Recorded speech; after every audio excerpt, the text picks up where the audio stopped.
ইংরেজি ভোকাবুলারি গুলো মনে থাকে না, অথবা ইংরেজি কথা বলার সময় আপনার প্রয়োজনীয় ভোকাবুলারিটি মাথায় আসে না, এরকম প্রবলেম থাকলে আমি ম্যাজিক স্যার আপনাদের একটি চমৎকার সমাধান দেব আজকের এই ছোট্ট ভিডিওতে। তাই আমার এই ভিডিওটি পুরোটাই দেখবেন। এবং আমার এই চ্যানেলে যদি আপনি নতুন হয়ে থাকেন, আপনার জন্য সুসংবাদ। আমি আমার দীর্ঘ ইংলিশ শেখানোর অভিজ্ঞতা, এক যুগেরও বেশি সময় ধরে যত কৌশল আছে, আপনাদের জন্য একে একে আমি নিয়ে আসব এই চ্যানেলে। So don't forget to subscribe to my channel. আর যারা আমার ভিডিওগুলো পছন্দ করেন, দয়া করে আমার এই ভিডিওগুলো অবশ্যই শেয়ার করবেন বন্ধুদের সাথে, অন্যদের সাথে, যেন তারাও শিখতে পারে। তাই কথা না বাড়িয়ে চলুন আমার আজকের এই চমৎকার ভোকাবুলারি ক্লাসে।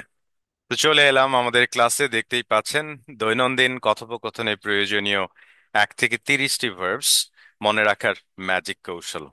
এখানে 1 থেকে 30টা ভার্ব নিয়ে আলোচনা হবে, এবং আমি আপনাদেরকে স্টেপ বাই স্টেপ দেখিয়ে দেব কিভাবে আপনারা এই ভোকাবুলারি গুলো মনে রাখবেন।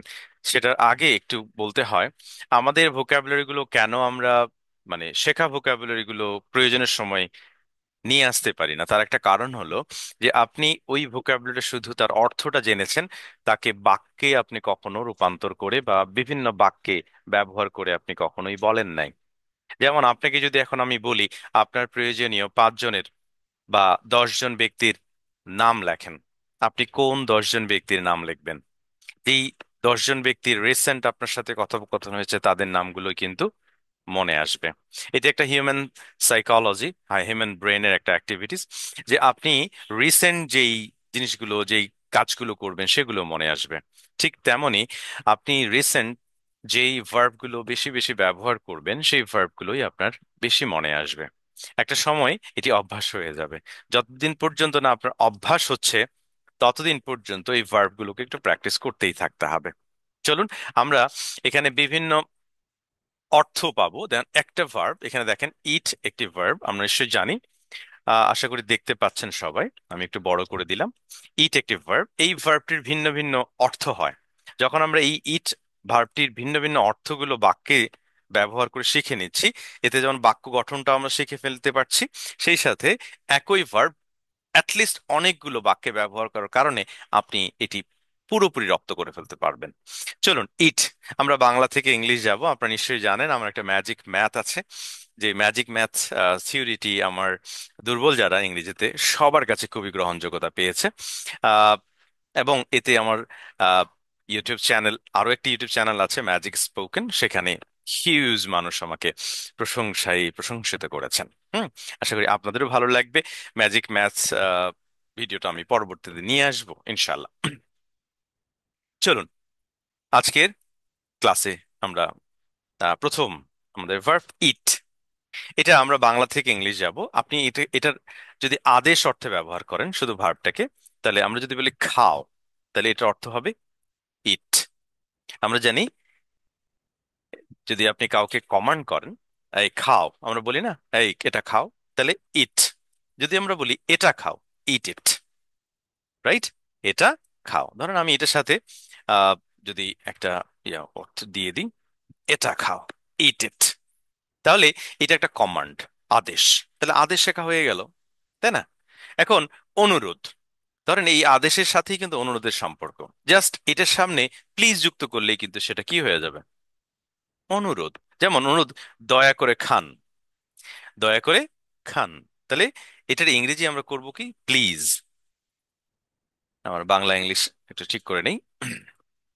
Please eat eat, please eat ইট, এটা খান। তাহলে আপনি যেটা করবেন সেটা হচ্ছে একটা ভার্ব নেবেন, সেই ভার্বটাকে আহ প্রথমে আদেশ করবেন সেই ভার্বটা। যেমন ইট, ইটস দ্য মিল, বাংলাটা বলবেন। আপনি বাংলাটা আগেও বলতে পারেন যে খাবারটি খাও, ইটস দ্য মিল। অথবা আপেলটি খাও, ইটস দ্য অ্যাপল। বলতে পারেন ভাত খাও, ইট রাইস। তাহলে ইট রাইস এটা একটা কমান্ড বা আদেশ হিসেবে বাক্যে আপনি ব্যবহার করে ফেলতে পারলেন। সেই সাথে অনুরোধ, তাহলে প্লিজ এটার সামনে প্লিজ যুক্ত করলেই অনুরোধ হয়ে গেল। দয়া করে খান, প্লিজ ইট ইট। নিষেধ, খেও না, নিষেধ করবেন ওই এটার সাথেই, জাস্ট তার সামনে ডোন্ট ব্যবহার করবেন শুধু। কি? খেও না, তাহলে ইংরেজি হবে ডোন্ট ইট। আমি একটু লিখছি আর বলছি, এই জন্য একটু স্লো হতে পারে, দয়া করে বিরক্ত হবেন না, হ্যাঁ। এবং আপনারা আমার সাথে সাথে লিখুন, আপনার রাইটিংটাও ঠিক হয়ে যাবে। কারণ অনেকেই আমি দেখেছি লিখতে গিয়ে ভুল করেন, বানান ভুল করেন। কারণ হচ্ছে আপনারা শুধু দেখেন, লেখেন না। লিখতে গিয়ে আপনার ওই ভুলটা হয়, তাই দয়া করে একটু লিখে ফেলুন তো তিনটা sentence. Eat eat, please eat eat, don't eat eat. বলুন আমার সাথে এবং লিখে ফেলুন। তাহলে এই যে ইট ইট, খাও এটা, হ্যাঁ। প্লিজ ইট ইট, দয়া করে এটা খান। দেখেন চেঞ্জ হয়ে যাচ্ছে না কথাগুলো? বাংলাটাও কিন্তু চেঞ্জ হয়ে যাচ্ছে যখন আপনি আদেশ করছেন, খাও এটা। কারণ আমরা সাধারণত ছোটদেরকে আদেশ করি, বড়দের না। হ্যাঁ, বড়দেরকে রিকোয়েস্ট করি। যেমন প্লিজ ইট ইট, এটা খান। হ্যাঁ, তারপর নিষেধ করি আমরা ছোটদেরকে। হ্যাঁ, এই ক্ষেত্রে বড়দেরকেও নিষেধ করা যায়। ডোন্ট ইট ইট, এটা খেও না, বা এটা খেয়েন না। রাইট, দুটো হতে পারে। তাহলে আমরা আদেশ, অনুরোধ, নিষেধ, প্রত্যেকটি ভার্বে কি আপনি এভাবে আদেশ, অনুরোধ, নিষেধ করতে পারবেন। রাইট, আমি একটা ভার্ব দিয়ে দেখাচ্ছি, আরো কয়েকটা ভার্ব দিয়ে দেখাবো নিচে। চলুন এবার অভ্যাস। আপনার এই এই ভার্বটা, বেসিক যে ভার্বটা, এটা দিয়েই কিন্তু আপনি অভ্যাস করবেন। হ্যাঁ, অভ্যাস। আমি খাই, আমি এটি খাই। ধরেন আমি এখানে যদি এখন একটা যে কোনো খাবারের নাম দেই, সহজ কথা। আমি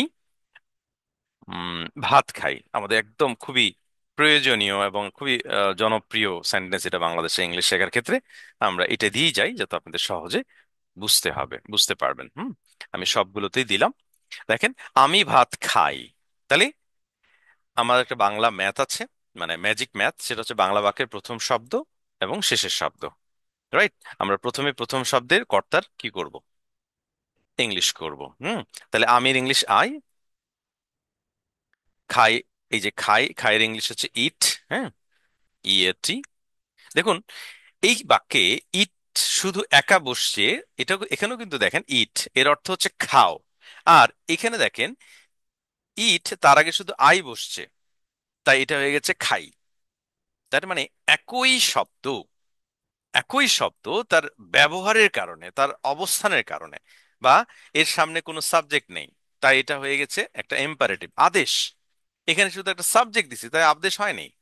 হ্যাঁ, তার পরিবর্তন না। তার মানে এটা হচ্ছে, এটা খাও আর আমি খাই, অনেক পার্থক্য না? খাও, খাই, একই ওয়ার্ড, পার্থক্য ভিন্ন ভিন্ন। তাই একটি ওয়ার্ডেরই অনেকগুলো আপনি অর্থ পাচ্ছেন।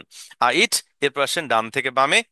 হ্যাঁ, আমাদের থিওরি হচ্ছে বাংলা বাক্যের প্রথম শব্দ, শেষ শব্দ, এরপর ডান থেকে বামে, এভাবে ট্রান্সলেট করে যদি আপনি করে ফেলতে পারেন, তাহলে আপনার ইংলিশ, বাংলা টু ইংলিশ খুব সহজ হবে। আমি পরবর্তীতে এই ব্যাপারে একটি ক্লাস নিয়ে আসবো, আশা করছি।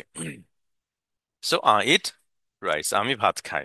এখন আপনার অভ্যাস হচ্ছে আপনি ভাত খান না, এর বলতে চাচ্ছেন যে আমি ভাত খাই না, তাহলে কি হবে? জাস্ট ডোন্ট যুক্ত করব। I don't eat rice, I don't eat rice. দেখুন আমি এখানে একটু দ্রুততার সহিত যেতে চাচ্ছি, পরের বাক্যটা দেখেন, সে ভাত খায়। জাস্ট আই এর জায়গায় হি করলেই হয়ে গেল। হুম, সে ভাত খায়, তাহলে হি ইটস রাইস। এখানে যেহেতু হি সিঙ্গুলার, থার্ড পারসন সিঙ্গুলার, এই জন্য এস হয়, এটা আমরা জানি। সেক্ষেত্রে আমি আর কিছু বললাম না। He eats rice, right. সে ভাত খায়, সে ভাত খায় না, হি, তাহলে ডাজন্ট ইট রাইস। এখানে আমরা এর আগেরটা ডু দিয়ে করলাম, এটা ডাজ দিয়ে করব। কারণ হলো হি ডাজন্ট ইট রাইস, কারণ থার্ড পারসন সিঙ্গুলার নাম্বার এসটা অক্সিলারির সাথেই হয়ে যায়। জাস্ট একবার বুঝে নেন, সারা জীবন এটাই ফিক্সড। হি এর জন্য সারা জীবন ডাজ, আই এর জন্য সারা জীবন ডু, অভ্যাস প্রকাশের ক্ষেত্রে। তাহলে চলেন আমরা যেখানে দেখলাম একই আহ, মানে ভার্ব একটাই। তাহলে চলুন আমার সাথে বলেন, খাও, এটা খাও, ইট ইট। প্লিজ, মানে দয়া করে এটা খাও, প্লিজ ইট ইট। এভাবে আপনারা প্রত্যেকটা ওয়ার্ড, ভার্বকে এভাবে প্র্যাকটিস করবেন। জাস্ট আমি একটা ফরম্যাট দিচ্ছি। হ্যাঁ, খেও না, ডোন্ট ইট ইট। বাংলাটাকে বলবেন, যদি আপনার বাংলা বুঝতে অসুবিধা হয় বাংলাটাকে বলবেন। আর যদি মনে করেন যে না বাংলা লাগবে না, আপনি সরাসরি ইংলিশটা বলতে পারবেন। হ্যাঁ, আমি ভাত খাই, আই ইট রাইস। আমি ভাত খাই না, আই ডোন্ট ইট রাইস। সে ভাত খায়, হি ইটস রাইস। সে ভাত খায় না, হি ডাজন্ট ইট রাইস। তাহলে এই যে বাক্য, ভিন্ন ভিন্ন বাক্যে আপনি একই ওয়ার্ড ব্যবহার করছেন, তার মানে এটা আপনার কি অনেকবার ব্যবহার হচ্ছে। আসুন, আমি খেয়েছিলাম। তাহলে এই ইটের আরেকটা রূপ আছে যেটাকে আমরা বলি পাস্ট ফর্ম। তাহলে প্রত্যেকটা ভার্বের কিন্তু একটি পাস্ট ফর্ম আছে, এটা জানতে হবে। এখানে কোনো নিয়ম নেই। ওটা প্রত্যেকটির ভিন্ন ভিন্ন, আলাদা আলাদা, হ্যাঁ, বা কি বলে পাস্ট ফর্ম হয়। তো সেক্ষেত্রে আপনাকে শিখে নিতে হবে, এর কোনো বিকল্প নেই। তাহলে ইটের পাস্ট ফর্ম হচ্ছে অ্যাট, আমি খেয়েছিলাম, তাই না? তাহলে আই অ্যাট। এটা অনেকে এইট বলে, তো এইটও কারেক্ট, কারণ এইটটা হলো আমেরিকান আর অ্যাটটা হচ্ছে ব্রিটিশ উচ্চারণ, হ্যাঁ। তাহলে আমি খেয়েছিলাম, আই অ্যাট। আর আমি খাবো, এটা যেহেতু ভবিষ্যৎ প্রকাশ করে তাই উইল, আই উইল ইট। আমি খাবো, কি খাবো? ভাত খাবো। যদি ভাতটা আমরা এখানে নিয়ে নিই, তাহলে দেখেন আমি ভাত খেয়েছিলাম, আমি ভাত খাবো। তাহলে এটার ইংলিশ হচ্ছে আই অ্যাট রাইস, এখানে হচ্ছে আই উইল ইট রাইস। আমার মনে হয় আপনারা ক্লিয়ার হয়েছে না? I eat rice. হ্যাঁ। তো এখন যে কাজটা হবে আমি একটু দেখাই আপনাদের। এতক্ষণ যেটা আমরা বুঝে নিলাম সেটা হলো যে আপনাকে এই ফর্মেটটা মেনটেন করতে হবে যে কোনো ভার্ব। তাহলে আপনি এই ফর্মেটটা মেনটেন করে এখানে আদেশ করা শিখছেন, অনুরোধ করা শিখছেন, নিষেধ করা শিখছেন, অভ্যাস শিখছেন, আপনি অতীতের কাজ শিখছেন এবং ভবিষ্যৎও শিখে ফেলছেন। অনেকগুলো কিন্তু আপনার এক ভোকাবুলারি শিখতে গিয়েই আপনি সেন্টেন্সও শিখে ফেলছেন। চলেন আমরা ঠিক সেম ওয়েতে, তাহলে আপনি কিভাবে করবেন বলুন আমার সাথে। এটা খাও, ইট ইট। দয়া করে এটা খান, প্লিজ ইট ইট। এটা খেও না, ডোন্ট ইট ইট। আমি অভ্যাস, আমি ভাত খাই, আই ইট রাইস। আমি ভাত খাই না, আই ডোন্ট ইট রাইস। সে ভাত খায়, হি ইটস রাইস। সে ভাত খায় না, হি ডাজন্ট ইট রাইস। আমরা ভাত খাই, উই ইট রাইস। আমরা ভাত খাই না, উই ডোন্ট ইট রাইস। শুধু ডাজটা হি সি বা ওয়ানের ক্ষেত্রে হবে, এছাড়া বাকি যত প্লুরাল আছে সব ক্ষেত্রেই ডুটা ব্যবহার করবেন। দিয়ে প্র্যাকটিস করেন। আমি ভাত খেয়েছিলাম, আই অ্যাট রাইস।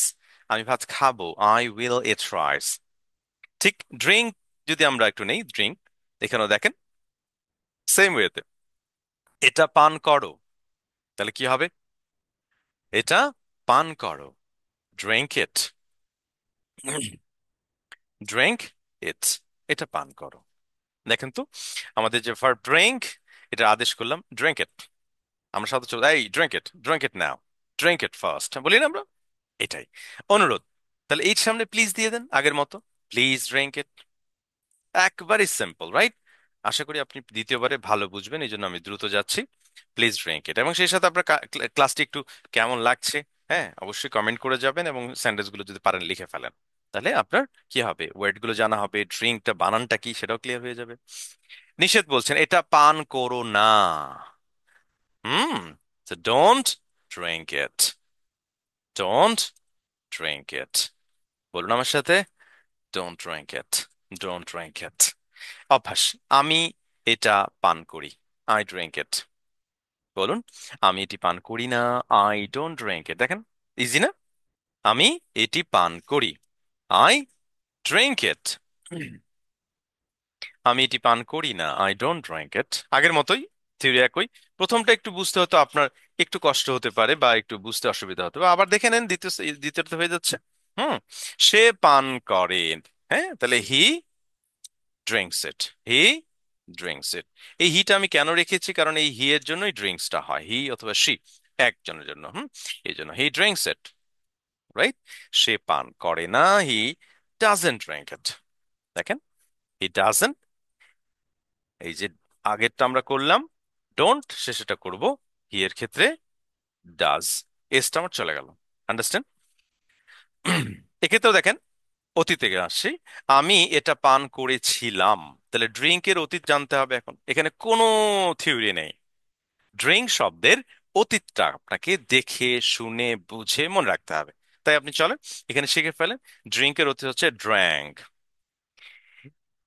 এটা একটা বিষয় বলতে পারেন, এই যে আইটাকে যদি আপনি এ করে দেন, দেখেন এই যে ড্রিঙ্কের আই আছে না, এখানে যদি এ করেন তাহলে অতীত হয়ে গেল। আর যদি ইউ করে দেন তাহলে এটা কি পাস্ট পার্টিসিপল হয়ে গেল, ড্রিঙ্ক, ড্র্যাঙ্ক, ড্রাঙ্ক। হ্যাঁ, এরকম এইভাবে হয়তো কৌশলটা মনে রাখা যেতে পারে। আচ্ছা, আই ড্র্যাঙ্ক ইট, আমি এটা পান করব।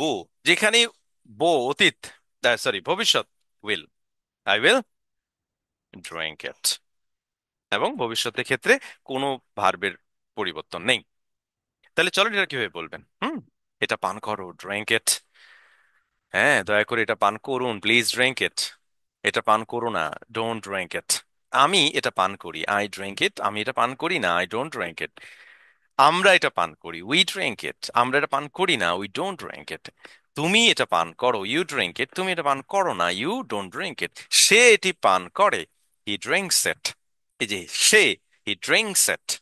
সে এটি পান করে না, হি ডাজন্ট ড্রিঙ্ক ইট। আমার মনে হয় কিভাবে প্র্যাকটিস করতে হবে এই দুটো দিয়ে বুঝাই দিলাম।